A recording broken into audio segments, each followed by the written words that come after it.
اتنے مختلف پیرایوں میں صبر کا حکم دیا گیا.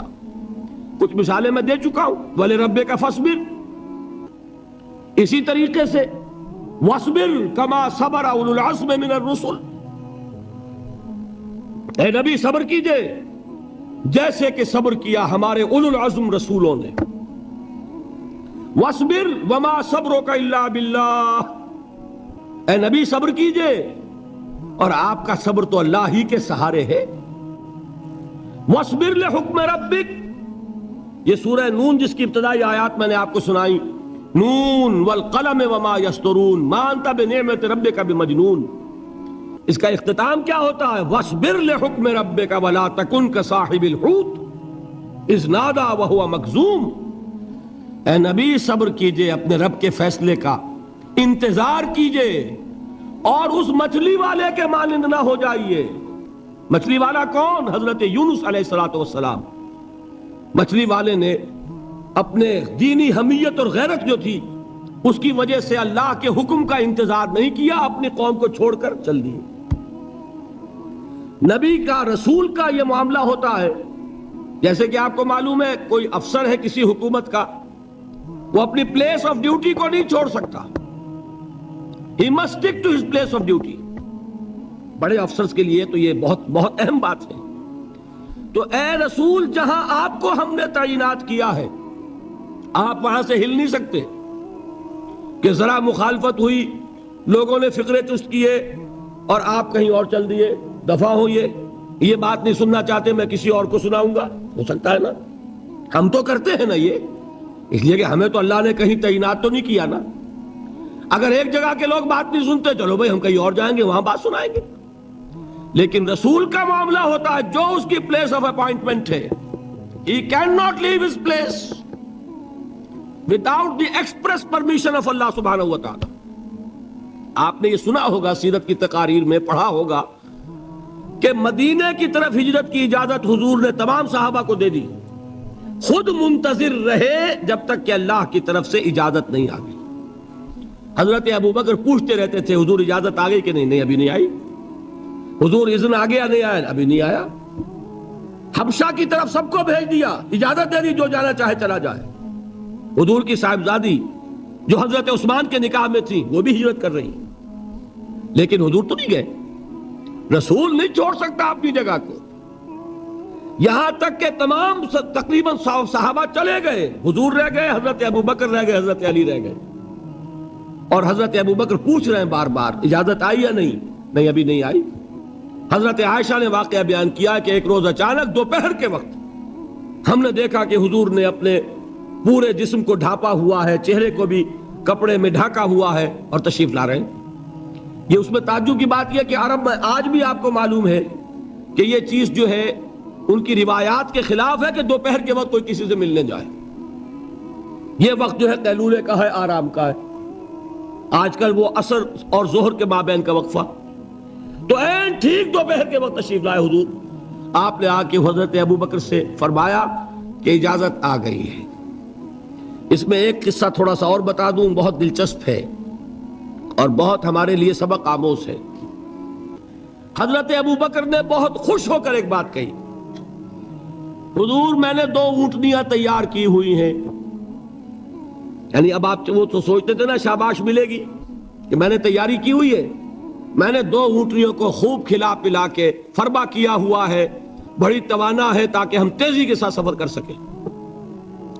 حضور نے توقف کیا، فرمایا ہاں ٹھیک ہے، 1 اونٹنی میں استعمال کروں گا لیکن میں اس کی قیمت ادا کروں گا. حضرت ابو بکر کی آنکھوں میں آنسو آ گئے. روتے ہوئے کہا حضور مجھ سے یہ مغایرت، کیا یہ جان اور مال کسی اور کے لیے ہے؟ آپ مجھ سے بھی کہہ رہے ہیں میری اونٹنی جو ہے وہ بھی بلا معاوضہ آپ قبول نہیں فرما رہے.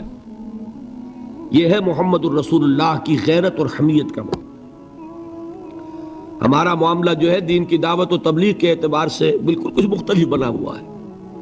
اسی لیے وہ عزت نہیں، وہ وقار نہیں. یہاں یہ حال ہے کہ حضور کے خسر ہیں، جان نثار ہیں، یار غار ہیں، سب کچھ ہیں، لیکن وہاں بھی یہ معاملہ ہے کہ ٹھیک ہے اونٹنی کی میں قیمت ادا کروں. بہرحال میں جو عرض کر رہا تھا وہ یہ ہے کہ چونکہ رسول کو اجازت نہیں تو فرمایا گیا وَاصْبِرْ لِحُکْمِ رَبِّكَ وَلَا تَكُنْ كَصَاحِبِ الْحُوتِ۔ دیکھنا وہ جو یونس علیہ السلام جو انہوں نے کیا تھا، اجازت آئے بغیر وہ اپنی قوم کو چھوڑ کر کسی اور وجہ سے نہیں گئے تھے دین کی حمیت اور غیرت کی وجہ سے۔ یہ بدبخت بات سننے کو تیار نہیں ہے تو دفع ہو، میں کہیں اور جا کر اللہ کی بات کہیں سناؤں گا، لیکن اجازت کے بغیر نہیں جا سکتے۔ یہی وجہ ہے کہ پکڑ ہوئی، گرفت ہوئی اور مچھلی کے پیٹ میں رہے، وہاں وہ لا الہ الا انت سبحانک انی کنت من الظالمین، اور وہاں سے پھر اللہ تعالیٰ نے نجات دی، مچھلی نے انہیں اگل دیا ساحل کے اوپر۔ یہ ایک لمبی بات ہے۔ تو یہاں حضور سے کیا کہا گیا؟ صبر کی۔ اب دیکھیے ایک بات عجیب ہے، یہ ربط اپنے ذہن میں رکھیے، اللہ تو صبر کی تلقین کر رہا ہے اپنے رسول کو، اور رسول یہی تلقین کر رہے ہیں اپنے صحابہ کو، صبر کرو، جھیلو، برداشت کرو، ہاتھ مت اٹھانا، کوئی جوابی کارروائی نہیں ہوگی، بلکہ اپنے اوپر جھیلو جو کچھ جھیلنا ہے، ڈٹے رہو، پیچھے مت ہٹنا، یہ صبر ہے، لیکن ہاتھ اٹھانے کی اجازت نہیں۔ چنانچہ اب ذرا چشم تصور سے دیکھیے، ابو جہل اس نے جو بدترین روش اختیار کی، وہ ایک خاندان تھا، حضرت یاسر، ان کی اہلیہ حضرت سمیہ، اور ان کے فرزند حضرت عمار رضی اللہ تعالی عنہم۔ یہ غلام نہیں تھے، حضرت سمیہ تو کنیز تھیں، لیکن یاسر غلام نہیں تھے۔ ان کی کہانی یہ ہے، واقعہ یہ ہے کہ یہ بہت نیک آدمی تھے یاسر، یمن کے باشندے۔ انہیں کو خواب میں بشارت ہوئی کہ نبی کا ظہور ہونے والا ہے مکے میں، جاؤ، شاید ان کے قدموں تک پہنچ جاؤ۔ جیسے حضرت سلمان فارسی کی بات میں نے آپ کو بتائی، وہ تو خواب کی بشارت نہیں تھی، وہ ان کے غور و فکر کا معاملہ تھا۔ انہوں نے وہ جو آگ کی پوجا پاٹ ہے اس کو چھوڑا اور سفر کیا، اور پھر انہیں خبر دی ایک راہب نے کہ کھجوروں کی سرزمین میں آخری نبی کا ظہور ہونے والا ہے، جاؤ، شاید قسمت یابری کرے۔ انہیں خواب آیا تھا، یہ یمن سے ترک وطن کر کے مکے آ گئے۔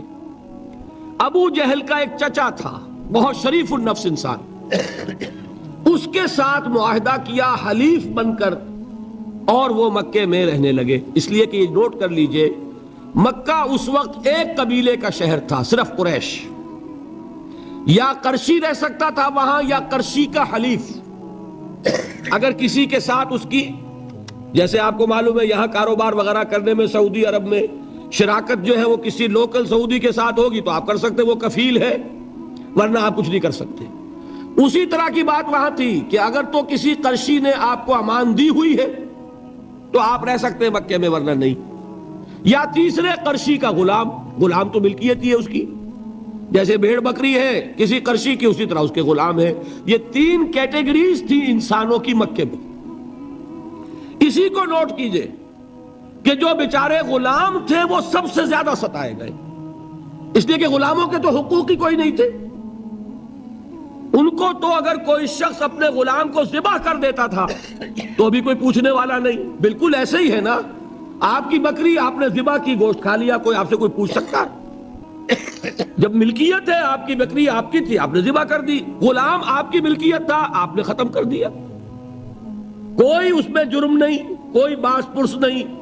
یہ تھا حال غلاموں کا۔ بلال غلام تھے، ابو فقی غلام تھے، زنیرہ ایک کنیز تھی۔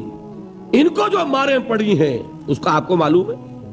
حضرت بلال کے ساتھ جو کچھ امیہ ابن خلف نے کیا، کہ جس طریقے سے کہ حیوانوں کی لاشیں جو ہے کھینچ کر گھسیٹ کر لے جائی جاتی ہیں، ان کی گردن میں رسی ڈال کر گھسیٹتے، اسی طریقے سے حضرت بلال کے گردن میں رسی ڈال کر ٹھیک دوپہر کے وقت مکے کی سنگلاخ گلیوں کے اندر گھسیٹا جاتا تھا۔ نیچے زمین جل رہی ہے توے کی طرح، اور ویسا بھی ہوتا تھا کہ چت لٹا دیا، اوپر سے وہ آگ مکے کا کہ سورج جو ہے ذرا نوٹ کیجئے، آگ برسا رہا، نیچے زمین توے کی طرح جل رہی، اور ایک بھاری سل بھی لا کر جو ہے سر پر رکھ دی، چھاتی پر رکھ دی گئی ہے کہ آواز نہیں نکل رہی، جھاگ نکل رہے منہ سے، لیکن اس حال میں بھی احد احد احد، ایک ایک اللہ، قل هو اللہ احد، الفاظ نکل گئے۔ یہ ہے وہ صبر، یہ ہے وہ صبر، صبر علی الابتلاء، صبر علی الایذاء۔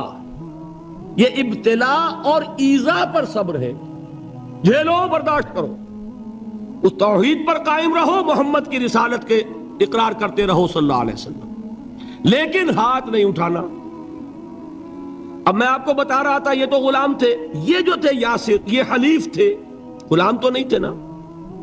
البتہ وہ ابو جہل کے چچا کی کنیز تھی یہ سمیہ، انہوں نے اجازت لے کر ان سے نکاح کر لیا، یہ تو کنیز رہیں گی۔ بیٹا جو ہوا وہ بھی ایک طرح سے جب کنیز زیادہ ہے تو غلام ہو گیا، عمار ابن یاسر۔ وہ جو شخص تھا بہت شریف النفس ابو جہل کا چچا، وہ مر گیا، اب ابو جہل جو ہے اس خاندان کا سربراہ ہے، لہذا یہ تینوں جو افراد ہیں وہ اس کے رحم و کرم پر ہیں۔ یاسر کو بھی پروٹیکشن اگر ہے تو ابو جہل کی ہے، ابو جہل جو چاہے کرے، اور سمیہ تو کنیز ہے ہی، اس کا تو کوئی حق ہے ہی نہیں، جو چاہے کرے، اور عمار ان دونوں کا بیٹا ہے، لہذا بدترین معاملہ کیا ابو جہل نے ان تین افراد کے ساتھ۔ حضرت سمیہ کے ساتھ جو کچھ کیا گیا ہے آپ اس کا تصور نہیں کر سکتے۔ بالآخر جو شہید کیا حضرت سمیہ کو ایذائیں دے دے کے، سسکا سسکا کے، ان کے جسم کے نازک حصوں کو جلا کے، داغ دے کر، کہتا کیا تھا، ایک دفعہ کہہ دو کہ میرا جو یہ بت ہے یہ بھی الہ ہے، مان لو میں چھوڑ دوں گا۔ تنگ آ گیا، کسی طریقے سے ایک دفعہ کہہ دو پھر میں چھوڑ دوں گا۔ لیکن یہ میاں بیوی حضرت یاسر اور حضرت سمیہ رضی اللہ تعالی عنہما، یہ ہے ثبات، یہ ہے صبر، یہ ہے استقلال، ایک مرتبہ بھی کہنے کے لیے تیار نہیں، جو چاہو کر لو، اب ہم تو اس سے پیچھے نہیں ہٹیں۔ تنگ آ کر اس نے حضرت سمیہ کی تو شرمگاہ میں برچھا مارا اور شہید کیا۔ حضرت یاسر کے بارے میں ایک روایت یہ ہے، ستا ستا کے، تنگ کر کر کے، آخر کار جو ختم کیا، انہیں شہید کیا کس طرح، 4 سانڈ اونٹ جوان، ان سے رسے باندھے، ایک رسے سے ایک بازو باندھا، دوسرے سے دوسرا بازو باندھا، تیسرے سے ایک ٹانگ باندھی، چوتھے سے دوسری ٹانگ باندھی، اور چاروں کو دوڑایا ہے کہ جسم کے پرخچے اڑ گئے۔ اس حال میں کیا ہو رہا تھا وہ میں بتا رہا ہوں کہ اللہ تو تاکید کر رہا ہے اپنے نبی کو، اصبر وَلِرَبِّكَ فَاصْبِرْ وَاصْبِرْ عَلَى مَا يَقُولُونَ وَاصْبِرْ وَمَا صَبْرُكَ إِلَّا بِاللَّهِ وَاصْبِرْ لِحُكْمِ رَبِّكَ وَلَا تَكُنْ كَصَاحِبِ الْحُوتِ۔ اس وقت سامنے سے حضور گزرتے تھے جبکہ آل یاسر کے ساتھ یہ معاملہ ہو رہا ہے، کیا فرماتے تھے، اصبروا یا آل یاسر فَإِنَّ مَوْعِدَكُمُ الْجَنَّةُ، اے یاسر کے گھر والوں صبر کرو، جھیلو، اس لیے کہ تمہارے وعدے کی جگہ جنت ہے۔ اللہ تعالیٰ ادھر آنکھ بند ہوگی ادھر جنت میں تمہارا داخلہ ہو جائے گا۔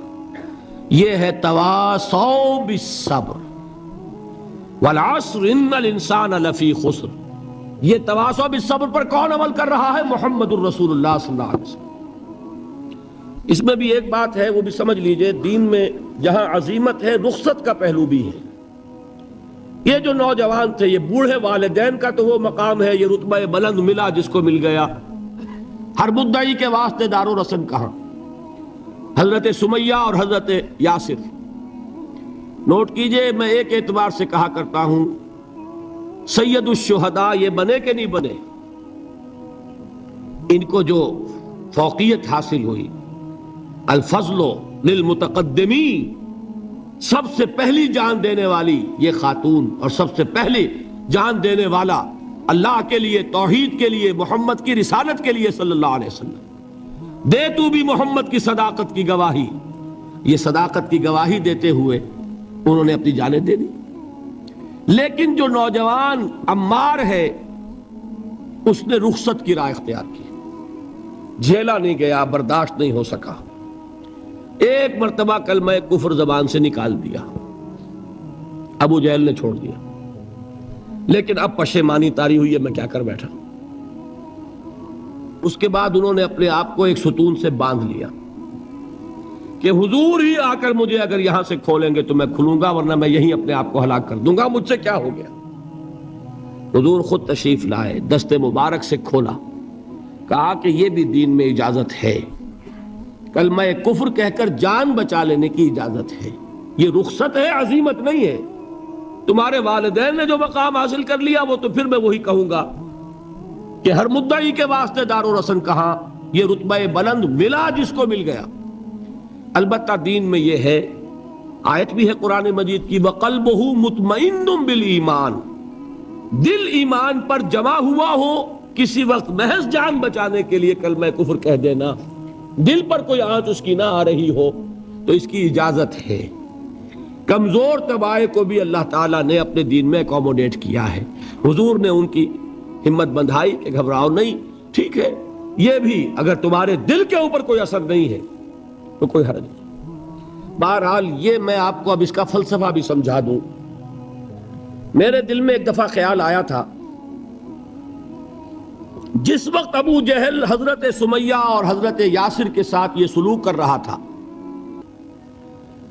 کم سے کم 30 ورنہ میرے اندازے میں 40 اشخاص، 40 مسلمان مکے میں موجود تھے۔ میرے دل میں اچانک ایک خیال آیا، کیا یہ بے غیرت تھے، بے حمیت تھے؟ انہوں نے اپنی بہن کو چھڑایا نہیں؟ انہوں نے حضرت یاسر ان کے دینی بھائی ہیں، محمد کے غلام ہیں، ان کی حمایت میں کچھ تو کرتے، بلوا کرتے، کچھ شور کرتے، ہنگامہ کرتے، چھڑا کر لے جاتے، کیوں نہیں کیا؟ اچانک خیال آیا، نعوذ باللہ ثم نعوذ باللہ، نہ بے غیرت تھے نہ بے حمیت تھے، اصل بات یہ کہ حضور کی اجازت نہیں۔ کیا کریں؟ خون کھول رہا ہے، سینوں میں جوش ہے، لیکن اجازت نہیں۔ یہ ہے ڈسپلن کی وہ تربیت جو محمد رسول اللہ نے دی۔ دیکھیے، جوش میں آ کے حملہ کرنا یہ اور بات ہے، خون کھول رہا ہو اور پھر اپنے آپ کو تھامنا یہ زیادہ مشکل کام۔ جب خون کھولتا ہے آدمی جو جان کی پرواہ نہیں ہوتی۔ بدر میں جو ہوا ایک واقعہ ایک دفعہ سن کر جھجھری آتی ہے، لیکن واقعہ یہ ہے کہ جب جنگ کی حالت میں اشتعال ہوتا ہے اور خون کھول رہا ہوتا ہے وہ چیزیں آسان ہوتی ہیں۔ وہ جو 2 ٹین ایجرز تھے، نوجوان، جنہوں نے ابو جہل کو ہلاک کیا ہے، حضرت معاذ اور حضرت معوذ، انصاری 2 نوجوان، ان میں سے ایک کا واقعہ آتا ہے کہ ان کے ایک شانے کے اوپر تلوار کا وار پڑا، پورا شانہ کٹ گیا، بازو علیحدہ ہو گیا تقریباً، لیکن کوئی ایک تسمہ لگا رہ گیا،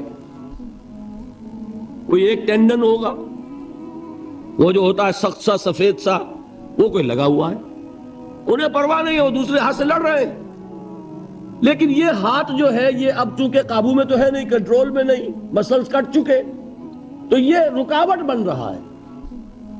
ان کے بارے میں آتا ہے اس ہاتھ کو اپنے پاؤں کے نیچے دبایا اور کھینچا اور پھینک دیا کہ یہ اس وقت میرے اس راستے میں رکاوٹ بن رہا ہے، جسم کا حصہ میرا۔ تو یہ بات بھی میرے نزدیک اتنی مشکل نہیں ہے جتنی مشکل یہ ہے کہ خون کھول رہا ہو لیکن چونکہ اجازت نہیں ہے لہذا کوئی اقدام نہ کیا۔ یہ زیادہ کڑا امتحان ہے، یہ زیادہ سخت مشکل ہے، اور اس کی تربیت دی محمد الرسول اللہ نے۔ ویسے میں نے 12 برس کہا ہے لیکن 8 برس کہنا چاہیے، اس لیے کہ مکی دور کے 12 سالوں میں سے 4 سال جو ہیں وہ صرف زبانی کلامی ایذا تھی، اور اس کا بھی ہدف تھے صرف حضور۔ وہ جو میں نے بتایا، پاگل ہے، مجنوں ہے، شاعر ہے، ساحر ہے، ایک عجمی غلام اپنے گھر میں رکھا ہوا ہے، اس سے ڈکٹیشن لیتے رہتے ہیں، آ کے ہم پر دھوس جماتے ہیں، مجھ پر وحی نازل ہوئی ہے۔ یہ سب کچھ ہوا 4 برس تک، لیکن ہوا صرف حضور کے ساتھ کہ انہیں ڈی مورلائز کر دو، ان کی ہمت ختم ہو جائے، خود بخود یہ بات بیٹھ جائے گی بتاشے کی طرح۔ لیکن جب انہوں نے دیکھا کہ نہ محمد بدل ہوئے صلی اللہ علیہ وسلم، نہ ان کے ساتھی بدل ہوئے، یہ تو دعوت پھیل رہی ہے، ہمارے نوجوان جو ہے اب ان کے حلقے میں شامل ہو رہے ہیں. ہمارے اپنے لختے جگر، ہمارے اپنے چشم و چراغ. کون تھے مصعب بن عمیر؟ کون تھے عثمان غنی؟ کون تھے سعد ابن ابی وقاص؟ قریش کے اعلیٰ گھرانوں کے چشم و چراغ نوجوان. وہ آ رہے ہیں، محمد کے ہاتھ پر بیعت کر رہے ہیں، اسلام لا رہے ہیں صلی اللہ علیہ وسلم. انہوں نے دیکھا یہ ہمارے غلاموں میں بھی یہ آگ پھیل گئی.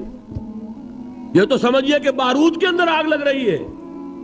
یہ ابھی تک تو قانے تھے جو ظلم ہم کر رہے تھے اس پر، لیکن ان کے اندر اگر یہ ایمان اور اسلام کی دعوت اور تحریک ان میں پھیل گئی تو ہمارا اقتدار اور ہمارا یہ پورا نظام جو ہے یہ چوپٹ ہو جائے گا.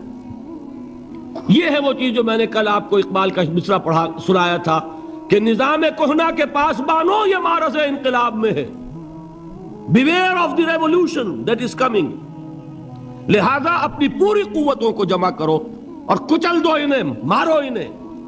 یہ کام شروع ہوا ہے سن 5 سے، بلکہ 4 کہنا چاہیے. 4 سے لے کر 12 تک 8 برس اس کو کہتے ہیں پرسیکیوشن، فزیکل پرسیکیوشن، تشدد، مار پیٹ، جلانا، دہتے ہوئے انگاروں پر لٹانا، فاقے رکھنا، بھوکے رکھنا. ان کو ڈال دی گئی زنجیریں، گھروں میں بند کر دیا گیا نوجوانوں کو. حضرت عثمان کو چچا نے ان کے ایک چٹائی کے اندر لپیٹا اور دھونی دے دی، دم گھٹ رہا ہے، جان نکل رہی. حضرت مصعب بن عمیر رضی اللہ تعالی عنہ، وہ نوجوان 200 درہم کا جوڑا ان کا سل کر آتا تھا شام سے تیار ہو کر، لباس معطر ہوتا تھا، جدھر سے نکل گیا پوری گلی جو ہے وہ معطر ہو گئی. انگلیاں اٹھ رہی ہیں، وہ جا رہا ہے مصعب، یہ خوشبو اس کی ہے. اس مصعب کے ساتھ کیا سلوک کیا؟ باپ تو مر چکا تھا، ماں نے پالا تھا، دولت بہت چھوڑ کر گیا تھا باپ، لہذا ماں نے بڑے ناز و نام میں پالا، بڑے لاڈ پیار میں. 200 درہم کا جوڑا تیار ہو رہا ہے. لیکن یہ کہ آپ کو معلوم ہے عرب کے اس معاشرے میں عورت کی کوئی حیثیت نہیں تھی، ماں کا اختیار نہیں تھا. چچا تھا اب سربراہ خاندان کا. چچا نے کہا مصعب اگر تم نے اپنے باپ کا دین چھوڑ دیا ہے تو باپ کی دولت پر بھی تمہارا کوئی حق نہیں ہے، نکل جاؤ گھر سے. اس نے یہ سوچا تھا کہ مصعب کے ہوش ٹھکانے آ جائیں گے، دن میں تارے نظر آ جائیں گے، ناز و نام میں پلا ہوا گھر سے نکل کے جائے گا کہاں؟ یہ سارا نشہ جو ہے توحید کا یہ حیران ہو جائے گا. حضرت مصعب کا جواب بالکل برعکس تھا. اچھا ٹھیک ہے چچا جان، میں گھر چھوڑتا ہوں. وہی بات جو کبھی کہی تھی ابراہیم نے. باپ نے کیا کہا تھا؟ واجرنی ملیہ، جاؤ چلے جاؤ، دفع ہو جاؤ میری نگاہوں سے. حضرت ابراہیم نے کیا جواب دیا تھا؟ سلام علیک ساستغفر لک ربی انہ کان بی حفیہ. اچھا ابا جان آپ کا حکم یہی ہے تو میں چلتا ہوں، آپ پر سلامتی ہو، میرا رب مجھ پر بڑا مہربان ہے، میں اس سے آپ کے لیے استغفار کروں گا. چل دی. یہی جو ہے حضرت ابراہیمی کی نسل ہے نا قریش. آج ابراہیم کے ایک بیٹے کے ساتھ وہی معاملہ ہو رہا ہے مصعب کے ساتھ، اور مصعب چلنے کے لیے تیار ہو گئے.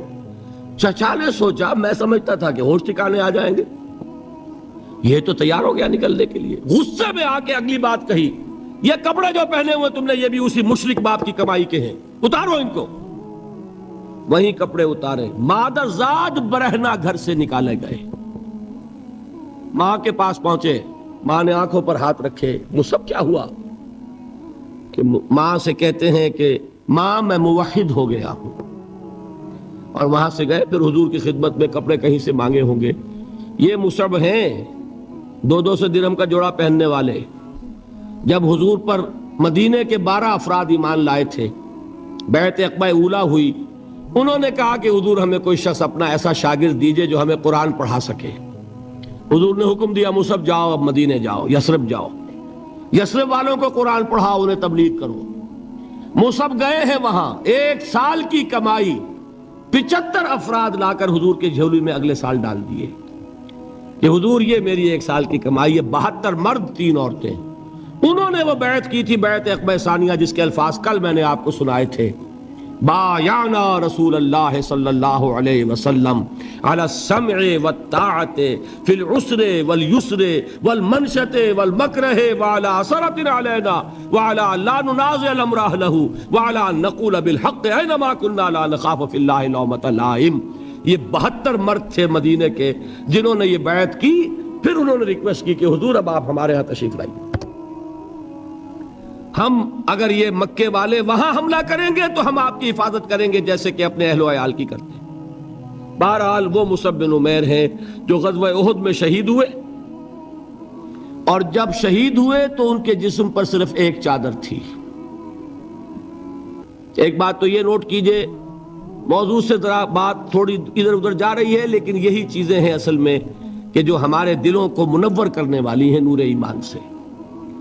وہ علم بردار تھے غزوہ احد میں، جھنڈا مسلمانوں کا ان کے پاس تھا۔ ایک ہاتھ پر ایک شانے پر وار پڑا، ہاتھ کٹ گیا، دوسرے سے تھاما، دوسرے پہ کٹ گیا، اب دونوں حصوں کے بچے ہوئے ٹکڑوں سے جھنڈے کو تھاما، گرنے نہیں دیا، یہاں تک کہ شہید ہو گئے۔ گرے ہیں تو جھنڈا گرا ہے۔ شکل میں حضور سے بہت مشابہ تھے، خبر اڑ گئی کہ محمد شہید ہو گئے صلی اللہ علیہ وسلم۔ یہ مصعب بن عمیر کا واقعہ ہے۔ جب ان کو اب دفن کرنے کا وقت آیا، اور شہید کے لیے کفن جو ہے اس کا وہی لباس ہوتا ہے جو شہادت کے وقت ہو، حضور کے سامنے ایک پرابلم پیش کیا گیا۔ حضور، مصعب کے جسم پر تو ایک چادر تھی، اور وہ چادر بھی اتنی چھوٹی ہے، یعنی 2 گز کی چادر بھی نہیں ہے، اس سے اگر سر ڈھانپتے ہیں مصعب کا تو پیر کھل جاتے ہیں، پیر ڈھانپتے ہیں تو سر کھلتا ہے، کیا کریں؟ حضور نے فرمایا سر ڈھانپ دو چادر سے اور پیروں پر گھاس ڈال دو۔ یہ آخری لباس ہے جو محمد کے اس دیوانے کو اس دنیا سے رخصت ہوتے ہوئے ملا ہے، جس کا 200 درہم کا جوڑا چلتا تھا۔ یہ ہے صبر۔ برداشت کیا کہ نہیں کیا؟ تو یہ جان لیجئے، میں جو بات فلسفے کی سمجھانا چاہتا تھا وہ یہ جو پیسیو ریزسٹنس ہے 8 سال جو رہی ہے، کہ تمہیں ماریں، تمہیں تکلیفیں پہنچائیں، تم پر جو بھی آئے جھیلو، برداشت کرو، تمہیں ہاتھ اٹھانے کی اجازت نہیں۔ اصل میں انقلابی عمل میں یہ بہت فیصلہ کن چیز ہے۔ اس کی وجہ کیا ہے؟ دیکھیے، اگر شروع ہی سے انقلابی لوگ وائلنٹ ہو جائیں گے تو ظاہر بات ہے وہ تو تھوڑے ہوتے ہیں، گنتی کے ہوتے ہیں۔ جو نظام قائم ہے اس کے پاس طاقت بہت ہوتی ہے، اس نظام کو اخلاقی جواز حاصل ہو جائے گا ان کو کچل دینے کا، ختم کر دینے کا۔ اب جب کہ وہ ہاتھ نہیں اٹھا رہے تو اخلاقی جواز تو نہیں ہے نا۔ اب اگر مارا جا رہا ہے تو عوام الناس کی دلی ہمدردیاں ان کے ساتھ ہوتی چلی جاتی ہیں۔ یہ امیہ ابن خلف نے بلال کو آج اتنا مارا، کیوں مارا؟ کیا بلال نے کوئی چوری کر دی تھی؟ نہیں بھائی۔ کیا کوئی اور گستاخی کی تھی اپنے آقا کی؟ نہیں۔ کہیں معاذ اللہ اس نے اپنے آقا امیہ ابن خلف کی بیٹی کے اوپر تو کوئی نہیں ہاتھ اٹھا دیا تھا؟ نہیں۔ تو کیا وجہ ہوئی؟ بس صرف یہ وجہ ہے کہ وہ ایک اللہ کو مانتا ہے اور محمد پر ایمان لے آیا صلی اللہ علیہ وسلم۔ بتائیے اس کا کیا اثر ہوگا؟ یہ خباب بن الارت پیشے کے لحاظ سے لوہار تھے۔ سوچئے ایک زندہ انسان کو دہتے ہوئے انگاروں پر لٹایا جا رہا ہے، ان انگاروں سے کھال جلی، کمر کی چربی پگھلی، اس پگھلنے والی چربی سے وہ انگارے ٹھنڈے پڑے۔ یہ سب کچھ جھیل رہا ایک شخص۔ سوچنے والوں نے سوچا نہیں ہوگا کیا جرم تھا ان کا؟ تو بڑا شریف آدمی ہے، بہت اچھا کاریگر ہے، وقت پر کام دیتا ہے، مناسب اجرت لیتا ہے، یہ کیا ہوا؟ یہ کوئی جرم نہیں، جرم صرف ایک ہے، ایک اللہ کو مانتا ہے اور محمد کے دامن سے وابستہ ہے صلی اللہ علیہ وسلم۔ آپ سوچئے، دیکھیے ایک لفظ ہم بولا کرتے ہیں سائلنٹ میجورٹی۔ واقعہ یہ ہے کہ کسی بھی معاشرے میں میجورٹی ہمیشہ سائلنٹ رہتی ہے، وہ سائلنٹ سپیکٹیٹر ہوتی ہے، دیکھتی رہتی ہے کیا ہو رہا ہے۔ لیکن سائلنٹ میجورٹی سائلنٹ ہوتی ہے، اندھی بہری تو نہیں ہوتی، دیکھتی تو ہے کہ کیا ہو رہا ہے، سن تو رہی ہے کہ کیا چرچے ہیں۔ اب جب وہ دیکھتے ہیں کہ کچھ شریف لوگ ہیں، بڑے ہی اعلیٰ اخلاق والے لوگ ہیں، ان پر تشدد ہو رہا ہے، انہیں مارا جا رہا ہے، انہیں ستایا جا رہا ہے، ان پر کوڑے برس رہے ہیں، انہیں دہتے ہوئے انگاروں پر لٹایا جا رہا ہے، ان کا کوئی جرم نہیں، کوئی ان کی خطا نہیں، سوائے اس کے کہ ایک اللہ کو مانتے ہیں انہوں نے کسی کو نقصان نہیں پہنچایا، انہوں نے کسی کا بال بیکا نہیں کیا، انہوں نے کسی پر دست درازی نہیں کی، وہ تو دعائیں دے رہے ہیں انہوں نے۔ اس کا نتیجہ کیا نکلتا ہے؟ اندر ہی اندر سائلنٹ میجورٹی کنورٹ ہوتی ہے۔ وہ جرات تو نہیں ہوتی کہ برملا اعلان کریں، لیکن دل ان کے بدل رہے ہیں۔ اور آپ کو معلوم ہے ایک مصرع بڑا پیارا ہے، جو دلوں کو فتح کر لے وہی فاتح زمانہ۔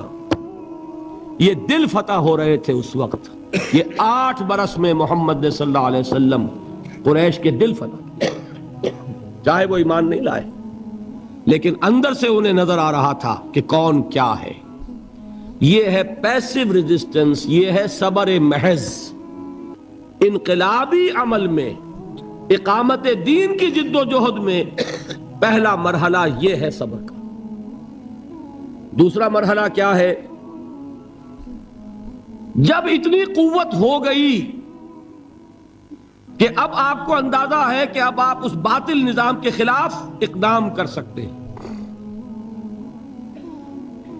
دیکھیے ریولوشنری پروسیس کسے کہتے ہیں؟ پہلے ایک انقلابی نظریہ، اس کی اشاعت ہوگی، جو لوگ اس کو قبول کریں گے انہیں آرگنائز کیا جائے گا، ایک پارٹی کی شکل دی جائے گی، پھر ان کی تربیت ہوگی، جیسا انقلاب لانا ہے ویسی تربیت کرنی ہوگی۔ اب ٹکراؤ ہوگا اس باطل نظام کے ساتھ، غلط نظام کے ساتھ۔ اس ٹکراؤ کا پہلا مرحلہ یہ ہے، جب تک اتنی تعداد آپ کے پاس نہ ہو کہ آپ فیصلہ کن اقدام کر سکیں، اس وقت تک دعوت ہی دینی ہے، لوگوں کی تعداد اپنے اندر شامل کرنی ہے، اپنی قوت بڑھانی ہے، اپنی تربیت کرنی ہے، اپنی اصلاح کرنی ہے، اور صبر کرنا ہے، ریٹیلیٹ نہیں کرنا، اقدام نہیں کرنا، جوابی کارروائی نہیں کرنی۔ یہ کام ہے جو 12 برس میں مکے میں مکمل ہو گیا۔ اب کیا ہوا؟ ایک تعداد اب ہے حضور کے جانثاروں کی۔ یہ تعداد کیسے لوگوں کی ہے؟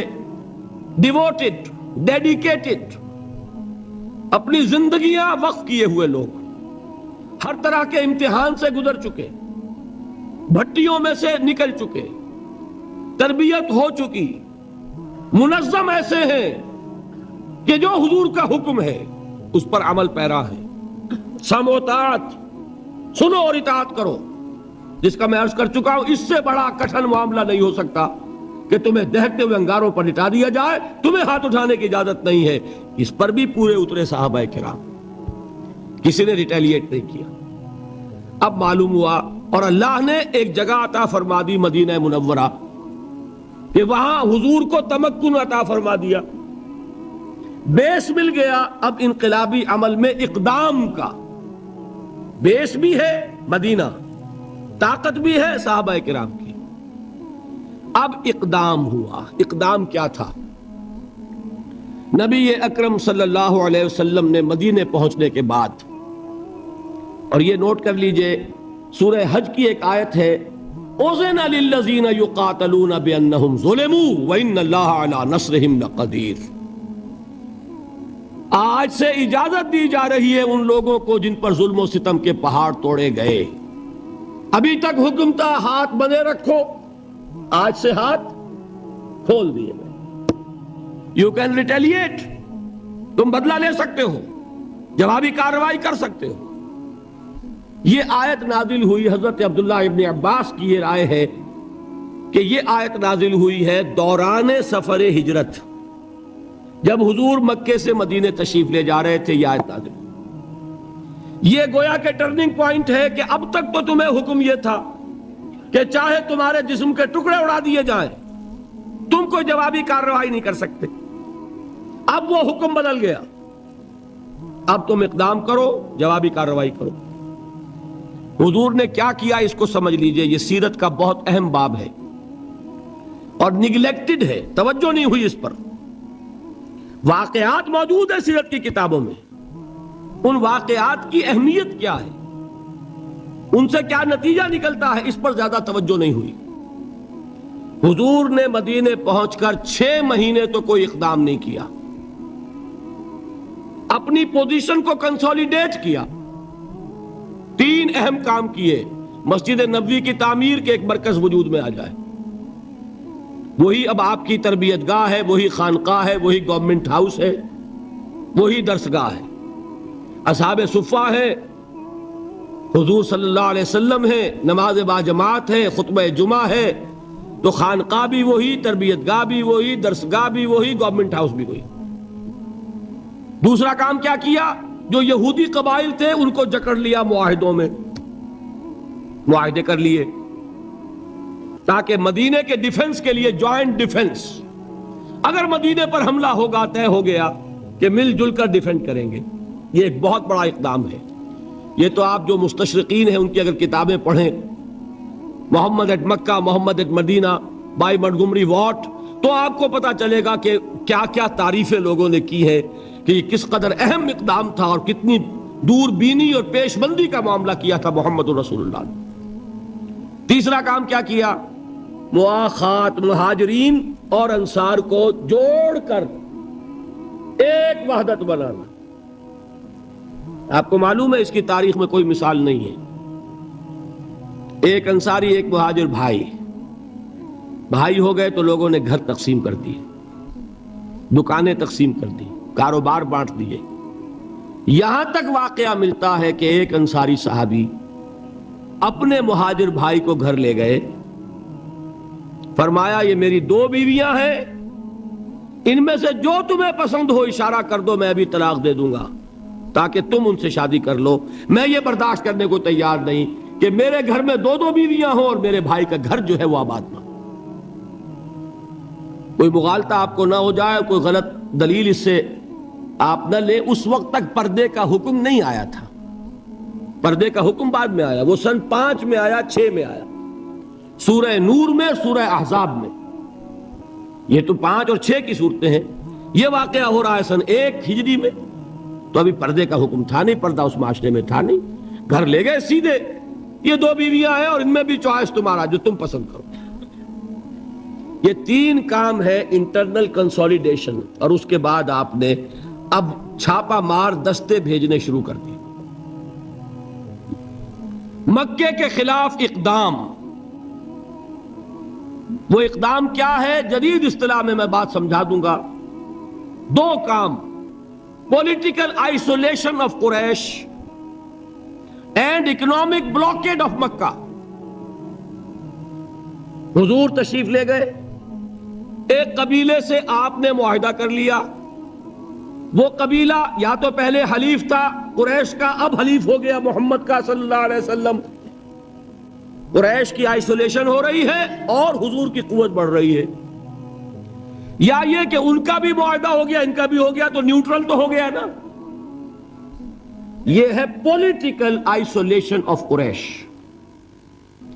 اور اکنامک بلاکیڈ کیا ہے؟ قریش کا کیا تھا ذریعہ معاش؟ تجارت. تجارتی قافلے کہاں جاتے تھے؟ شام. وہ راستہ گزرتا تھا بدر کے پاس سے، اور جاتے تھے یمن. وہ راستہ گزرتا تھا طائف ہو کر. حضور نے دونوں پر دستے بھیجنے شروع کر دیے. He proved his military presence on the caravan routes of Quraysh. بات سمجھ رہے؟ اور ایک جو اس میں خاص طور پہ لشکر بھیجا آپ نے، وہ نخلا بھیجا. نخلا ایک وادی ہے، آپ حضرات اگر کبھی گئے ہو تو مکے سے جب طائف کی طرف جاتے ہیں تو درمیان میں وادی آتی ہے، وادی نخلا.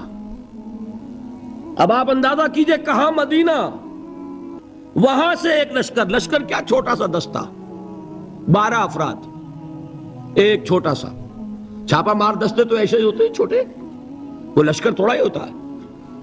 حضرت عبداللہ ابن جہش اس کے کمانڈر، انہیں ایک سیلڈ لیٹر دیتے ہیں حضور، مہر لگا ہوا کہ مدینے سے 2 دن کی مسافت پر باہر نکل کر پھر کھولنا اس کو، اور جو اس میں لکھا ہوا ہے انسٹرکشنز جو ہے کیری آؤٹ کرو.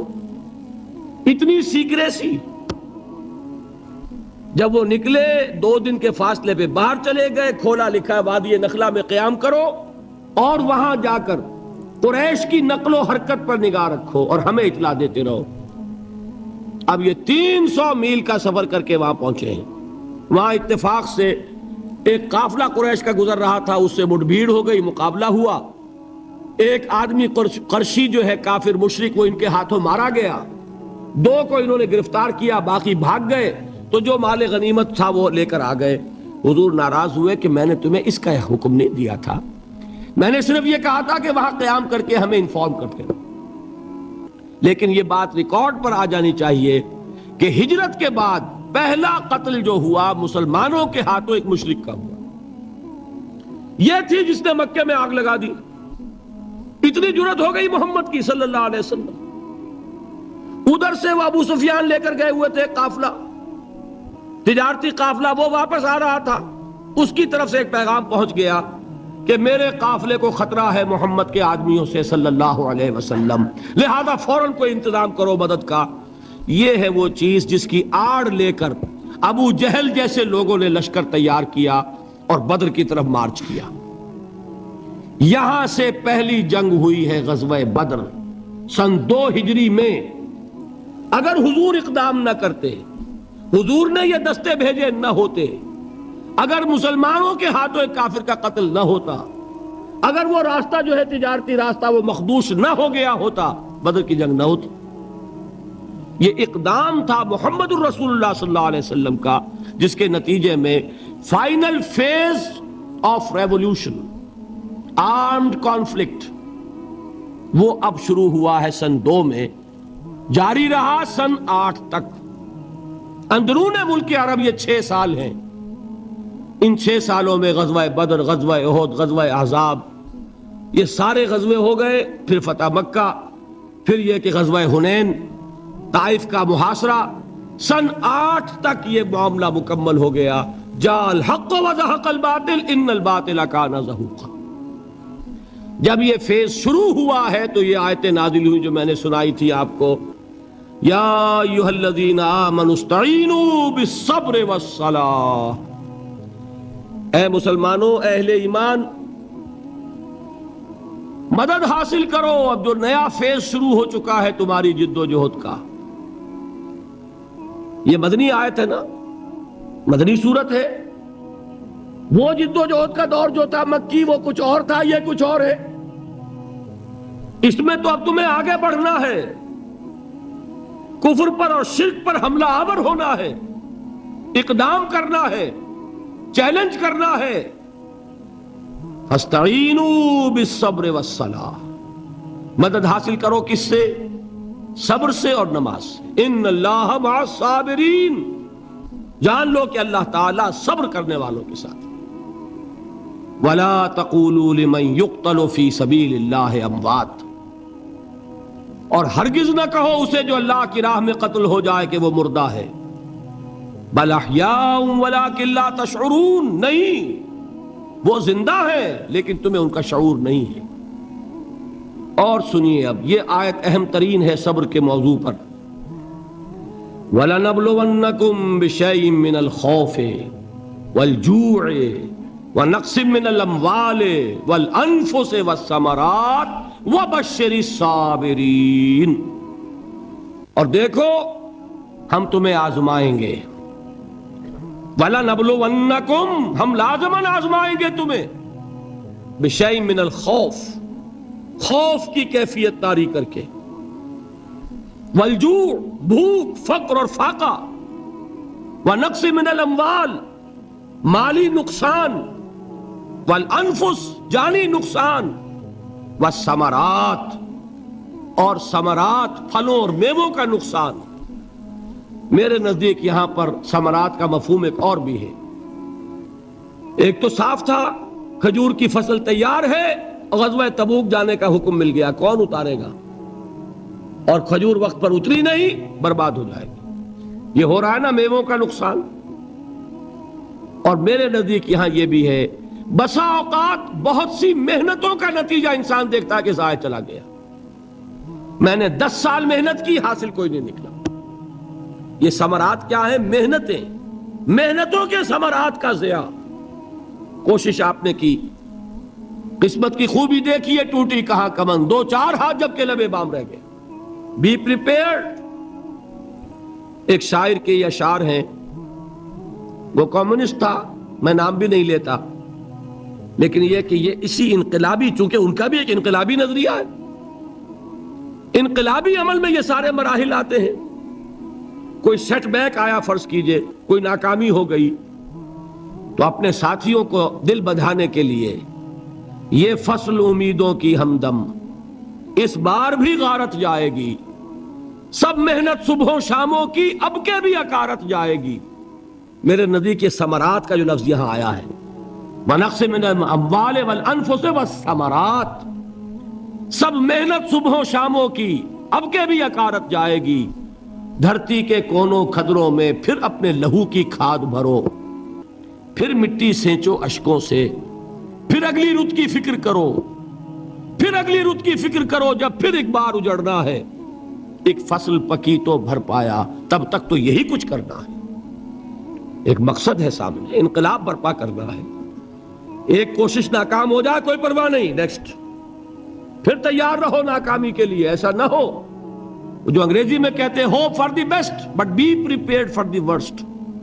ایسا نہ ہو کہ دوسری مرتبہ ناکام ہو کے بددل ہو جاؤ، تمہاری ہمتیں جواب دے جائیں. نہیں، پہلے سے تیار رہو کہ دوسری مرتبہ بھی ناکامی آئے تو آئے، لیکن جب تک کہ کامیابی حاصل نہیں ہوتی ہمیں یہ کام کیے چلے جانا. دیکھیے سیرت میں آیا کہ نہیں یہ واقعہ. بدر میں مسلمانوں کو فتح ہوئی تو احد میں زک پہنچی کہ نہیں؟ 70 صحابہ شہید ہوئے کہ نہیں؟ اگر ان کی ہمتیں جواب دے جاتی تو گاڑی کیسے چلتی آگے؟ تو فرمایا وَلَنَبْلُوَنَّكُمْ بِشَيْءٍ مِّنَ الْخَوْفِ وَالْجُوعِ وَنَقْصٍ مِّنَ الْأَمْوَالِ وَالْأَنفُسِ وَالثَّمَرَاتِ. ہم تمہیں لازماً آزمائیں گے، خوف کی کیفیت سے، فقر و فاقے کی کیفیت سے، بھوک سے، جان کے نقصان سے، مال کے نقصان سے، محنتوں کے حاصل کے ضائع ہو جانے سے. وَبَشِّرِ الصَّابِرِينَ، اور اے نبی بشارت دیجئے صبر کرنے والوں کو. الَّذِينَ إِذَا أَصَابَتْهُمْ مُصِيبَةٌ، وہ کہ جب ان پر کوئی تکلیف آئے، کوئی مصیبت آئے، کوئی آزمائش آئے، قالوا انا للہ وانا الیہ راجعون، وہ یہ کہیں کہ ہم اللہ ہی کے ہیں، اللہ ہی کی طرف لوٹ جانا ہے. یہ وہی انداز ہے جو میں نے فارسی کا شعر سنایا تھا آپ کو کہ سر تسلیم خم ہے جو مزاج یار میں آئے. وہ ہمارا مولا ہے، ہمارا آقا ہے. اگر اسے یہی منظور ہے تو ہمیں بھی یہی منظور ہے. میں نے تسلیم و رضا کی بات کی تھی نا، آپ کو کچھ شعر سنائے تھے. ایک شعر اور سنیے، اور یہ کس کا ہے؟ محمد علی جوہر کا. ایک مرتبہ جیل گئے، ان کی ایک بیٹی جوان بیمار ہوئی، فوت ہو گئی. باہر چھوڑا انگریز نے، جاؤ بھائی دفن کر دو بیٹی کو.